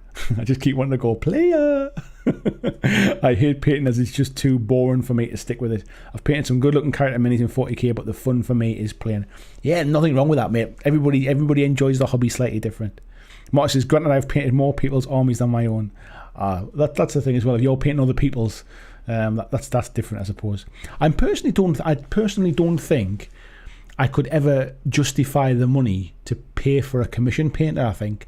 And I don't know if that's just me being tight. I quite enjoy the painting, so that there's an element of giving up part of the hobby that I enjoy. But I think I might feel differently now when I'm starting to kind of like play games on stream and stuff, and I physically don't have the time. It's a bit of a different when it's my business. Like, do I want to spend 3 weeks painting an army, or do I want to pay somebody to paint an army for me while I spend them 3 weeks filming more videos, kind of thing? So I might feel differently about it then. But as a hobbyist, unless I hated painting, I'm not really sure I could kind of bring myself to kind of contract it out, if you like. Ian says, if I never got games in, I'd probably be more severely depressed, or become severely depressed. At the pain of painting without playing would be brutal. It depends what you enjoy. I find it really relaxing, mate. I mean, from a mental health point of view, it's Mental Health Awareness Week, so it's probably not a bad time to talk about it. From a mental health point of view, I can find painting really, really relaxing and actually very therapeutic. So I think it's just, like, as I said before, different horses for different causes. Radek says, I think GW is getting close to outpacing their target audience with editions. 6 years, 3 editions. I can't imagine everyone's keeping up. I think what's difficult is we all know that you don't need to buy everything, but I think some people still do, and I think that's the truth. Like, just because something comes out doesn't mean you have to have it, but I think there's a core of people who will eventually burn out doing that kind of stuff because they do chase every single thing that comes out. Marcus says, just about every guy at the store has 3 or more armies. Do they only play one game, and have they only ever played that game? Is this something that they've painted up over a period of like 10 years, for example? Because I used to play with guys who would paint an army every month. They'd have a new army every month. And then I've also played with guys who would never paint a model yet, because they were always chasing the latest filthy list, and before they'd even had a chance to get the paintbrush out, they'd already sort of cottoned onto a new sort of broken list. Tony, 90% built, 2% painted, 0% played, chased out of gaming. I would love to have a game with you, Tony, at some point, because I hate the feeling. I hate the idea that you feel you've been chased out of gaming from some bad experiences or from bad players, because gaming's fun as well if played with the right people. I'd love to have a game with you one day, mate. Lord Min says, I had the same issue. I bought the Psychic Awakening books for Tau and Dark Angels, played Tau once with the book. 9th edition came out, kind of feels silly paying £50 for 4 pages. There is that, isn't there? Yeah. Ian says, I played most armies in Age of Fantasy by proxy due to this. James says, I would have been way more of a player before I had kids, but I don't have the chance these days. The same can be said for playing tabletop games. Yeah, I mean, it's... It just dawned on me what you were saying there, mate. When I started getting into miniature gaming and stuff as well, it was when I had kids. So there was many other things that I was doing before I had kids. Like, I used to go to the football match. I had the season ticket for my team. I used to go to away games. I used to enjoy kind of like going out to drink with my mates. I used to be into sport, go to like sort of sporting events. Obviously, once the kids came along, all that stopped. And that was the point. I was looking for a hobby, basically, just to do while I was at home all the time. And that was how I got into painting. But, yeah, by the same stretch, I also didn't have the time to go out and play. Or play tabletop games. Lord Min says, for me, 90 to 95% built. That's pretty good, mate. 25 to 30% painted. 50 to 70% played. That's not bad, mate. That's not bad.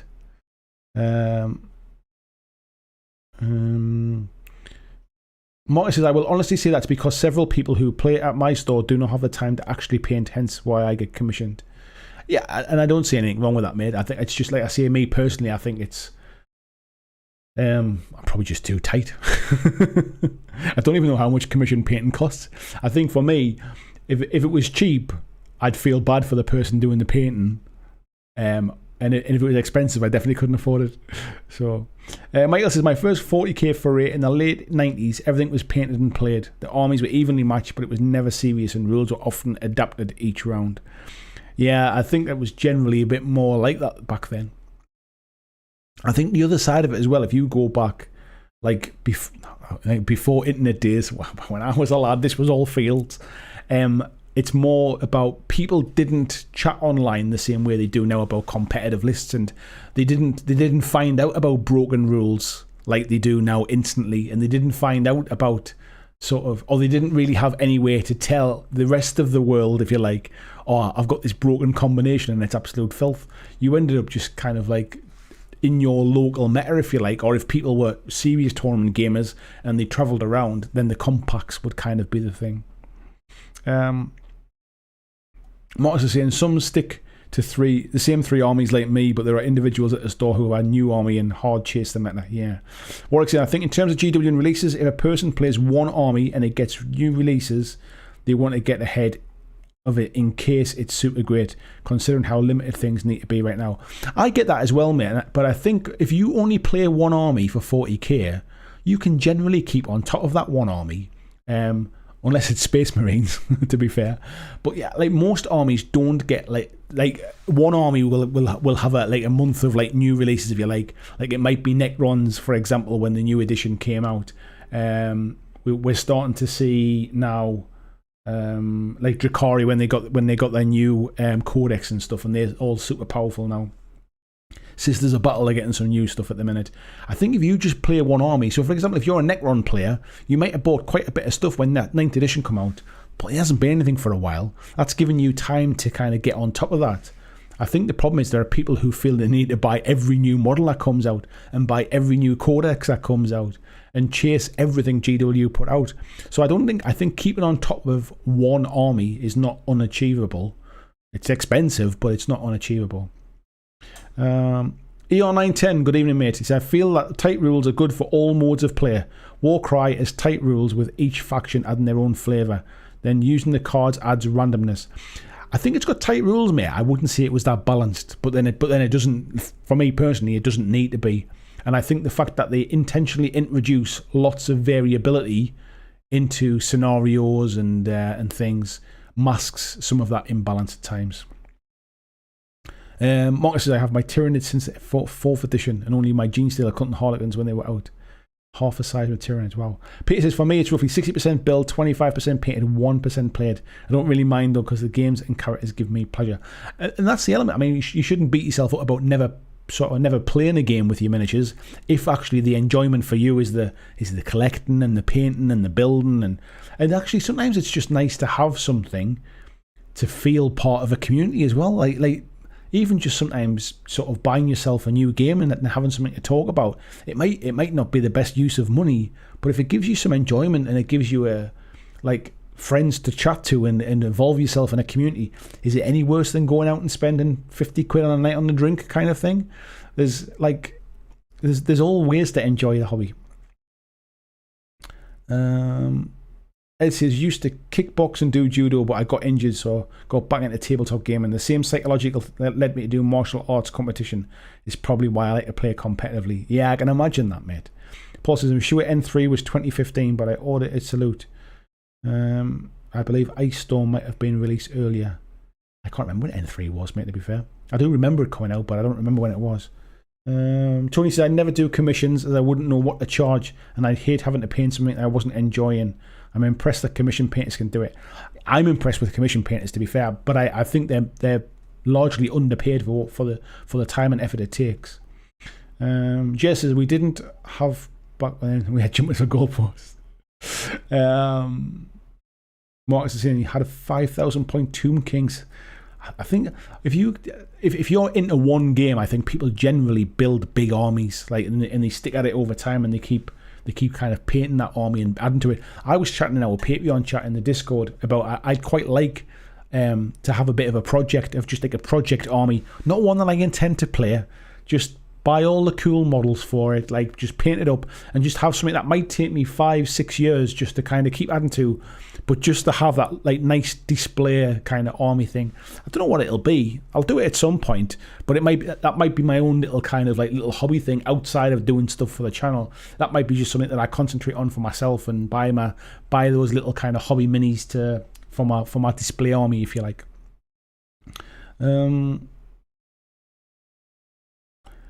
Peter says, you just summed up my social life. It's mine as well, mate, to be fair.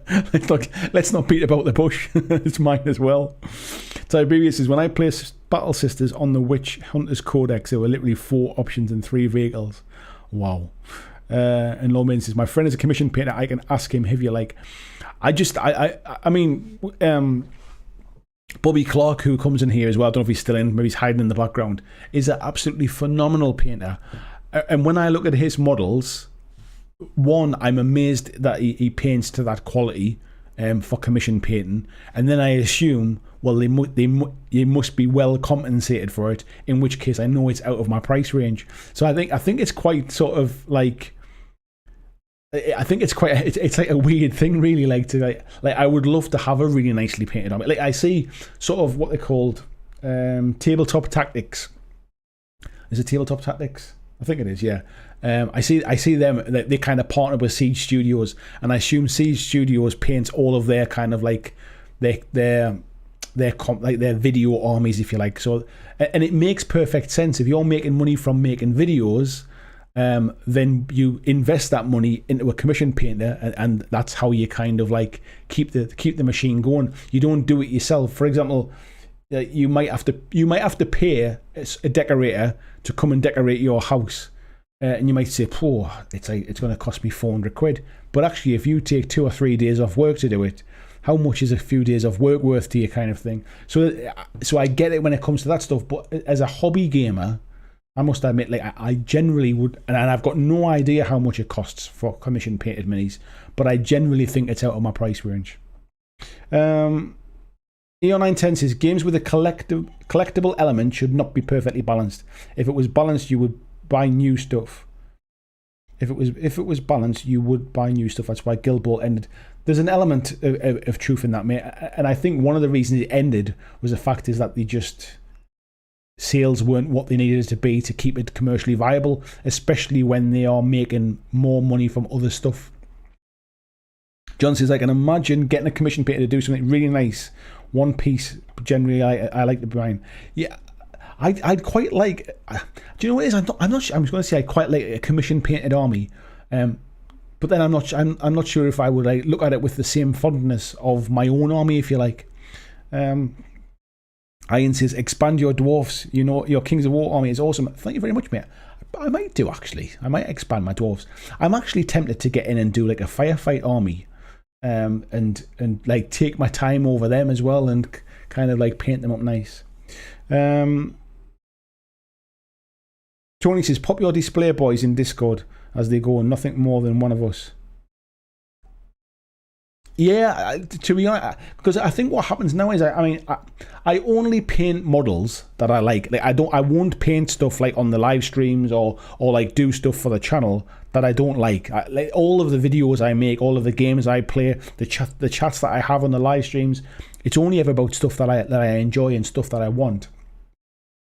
However, it would be nice to have like my own little hobby stuff that isn't going to be live streamed or isn't something I feel like I need to get done by a certain date because I've got to make a video about it or something. It'd be nice to have my own little kind of hobby thing in the background, because what I have found through doing this for the last kind of year as a full-time kind of content creator now, how wanky does that sound, but that's what I do, is that actually it hasn't diminished my love for the hobby.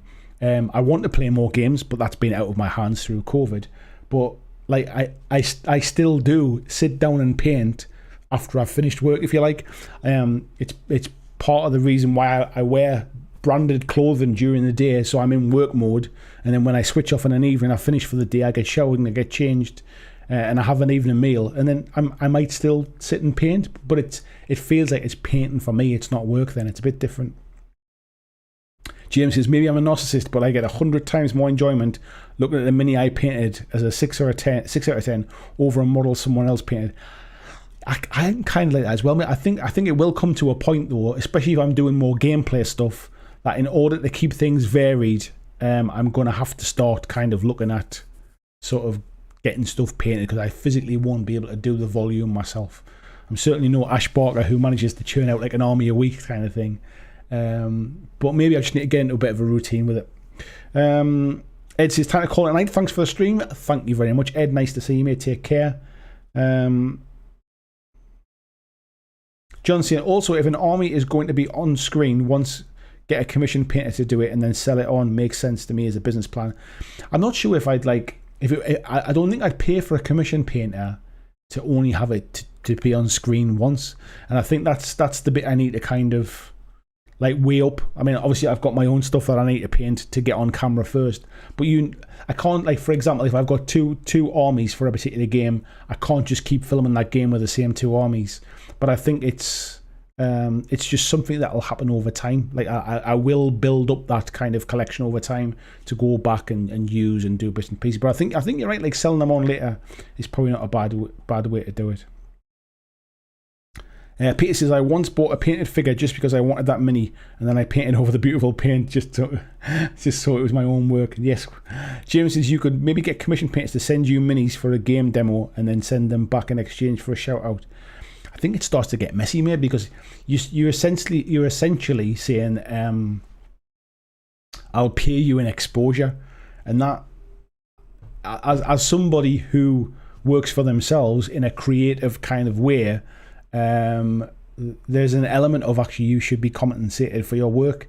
So exposure doesn't put food on the table kind of thing, you know what I mean? So I'm not a huge fan of kind of like I'll give you a shout out. It's a bit different if a company wants me to kind of talk about their game, then that's marketing. That's a bit different. But Yeah, I'm not sure how I feel about sort of expecting people to paint for free, if you like. I know that's not really what you meant, but essentially it comes down to the same thing. Jess says, painting minis and making terrain is one of my motivating things to hobby. I'm not even that good. You don't have to be good, you just have to enjoy it, mate. I always say that. James says, Tony, this might make you feel uncomfortable, but I want to give you a hug. Tony, to feel you're not common enough. You are a hell of a painter, mate. You're definitely a hell of a painter.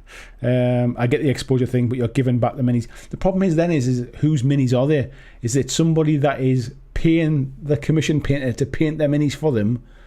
Because, like, otherwise, whose are the minis? That's where it gets a bit messy, mate. Vijay says, good old exposure books. If only my real estate agent accepted those. Yeah. Where the hell did that come from? It was just there's a bee decided to come in here. No idea where that's come from. You might hear it buzzing around now. Lord Main saying, yeah, I'll pay you an exposure. Kind of feels like you give me something for speaking. It's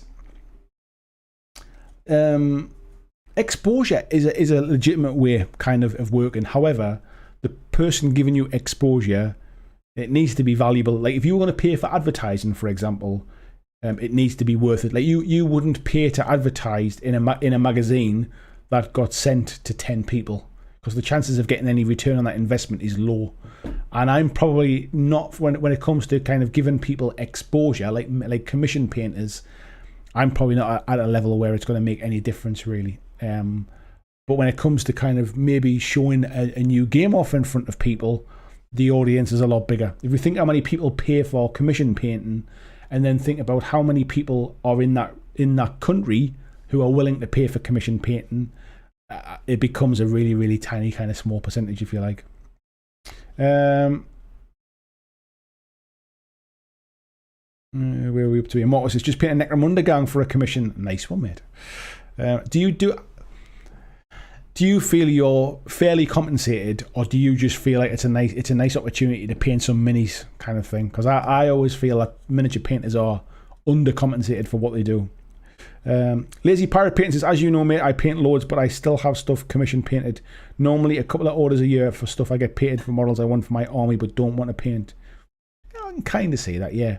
Jim says, was that a moment when Andy realised he built his new office on a beehive? I've got no idea how it's even gotten in. Who knows? I can't hear it now. Interesting. We'll find out where it was. It's probably when I had the door open during the day today.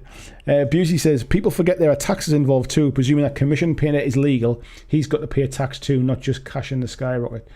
Now, don't get me wrong. Like as a business, when I make enough money to pay taxes, getting things commission painted is then tax deductible. So actually, if you were making a decent amount of money, it's almost silly not to do it.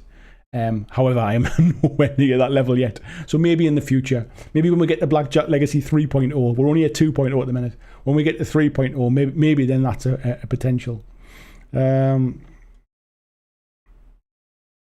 James says, let's forget the commission thing. I'd lend you a painted army or something.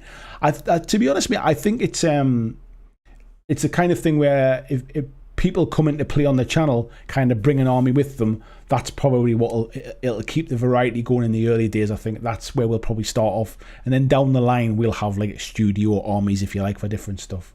But yeah, we'll get to that stage. Dead Hand says, you give me an army and I'll expose myself to you. Yeah, I think you got the wrong end of the stick there, mate. Jez says, Tony, the minute you think you're amazing is the time to stop. It's the creative curse. I am full of self-doubt and imposter syndrome. Absolutely. I think everyone is. Vijay says, the completion of the studio marks 2.0. It does, mate. It does. This is kind of the start of 2.0 now. Starting to kind of get like, well, no, I wouldn't say more professional. It's still just me at the end of the day. But like, I've always wanted to do battle reports, but I didn't want to do them half-assed. I wanted to do them in a proper way. So that's what will come next, really. So, John says, at least it's not a lost wheel in there. Oh, God, I heard about that today, mate. Had to get put down, didn't it? Mark says, I get paid a comfortable amount, well below minimum wage, but being paid for a hobby and it is a dream. Yeah, in that case, mate, I do understand. I think the problem is that I think like you have a full-time job as well. I think there are commission painters where commission painting is their full-time job, and it's not just kind of like topping up a salary, if you like. So that's why I always feel that they kind of like underpaid, if you like. Speaking of which, I thought we were having a drink stream to celebrate when it's done. Officially, it's not. Well, it's only just got done today, and I wasn't sure it was going to get done. If I'm perfectly honest, the door behind me needs a second coat of gloss paint on it, and I have a little bit of insulation to run down the side of a garage door. So it's not 100% done, but it's not something that's going to get done this week, that's for sure. Lord Maiden says I can bring about 10 Malifaux crews. Will that keep interesting? I think it probably would, mate. James says, hang on, you must be on 3.0 now. Hobby 1.0, full-time 2.0, studio 3.0, OnlyFans 4.0. No, the way I see it, mate, is kind of like originally it was kind of just like it was a hobby and I was enjoying it and I always wanted to go full-time and stuff like that. And I managed to get to that point after, like 3.5 years, something like that, which was quite nice. But I think lockdown kind of put the brakes on it a little bit. And what I think now is that at this point, this is the point where I've got like a nice sort of big area to work in and stuff. I've invested I've invested a lot of the money that I've made over the last sort of few years back into the channel to get this done. So I've bought like extra cameras, I've got lighting, and rather than kind of doing it on a bit of a like sort of on a shoestring and hanging things with bits of wood and nailing stuff to the walls, I've kind of done it to the level that I would have liked to do it, and that's why I feel like it's the next step. It's the first time I've really like invested into it since going full time and lockdown starting to end, and that's why it feels like it's kind of 2.0, I think.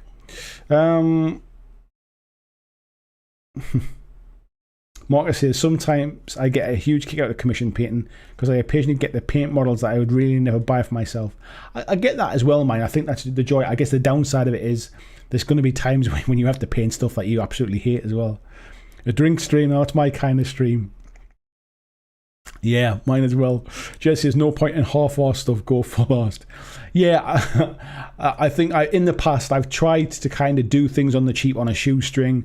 I tried to convert this like half of the garage before into like a little studio thing, and it really was kind of done on the cheap. I literally had bits of string like sort of supporting cables from the ceiling and stuff like that. It looked fine on camera, but it was awful. Behind me here, which is where the camera used to like look towards the other wall, I had just like a curtains hanging up just to try and divide the room. It was usable, but it was proper ghetto kind of thing.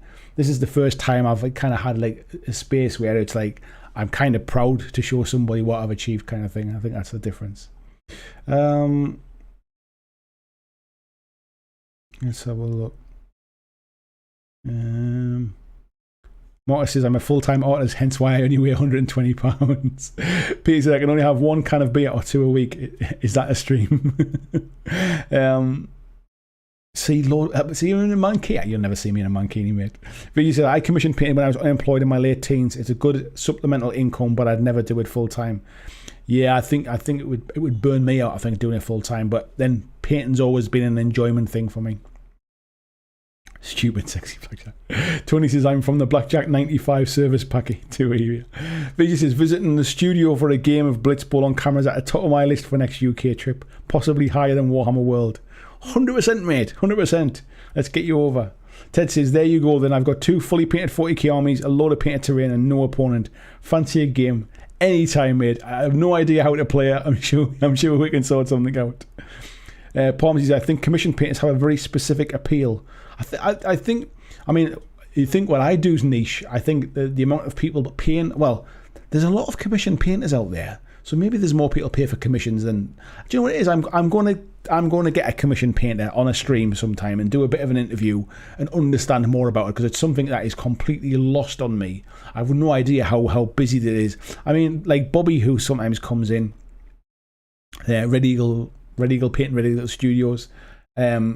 He I think he's full for like 2 years out or something stupid like that. Peterson, he thinks he's made a good start on the Malifaux challenge. Got a buzz from painting something new. Nice one, mate. I'm glad that's the whole point of these challenges, just to fill you with a bit of excitement, a bit of enthusiasm. Busey says, have you tried the new water-based gloss paints?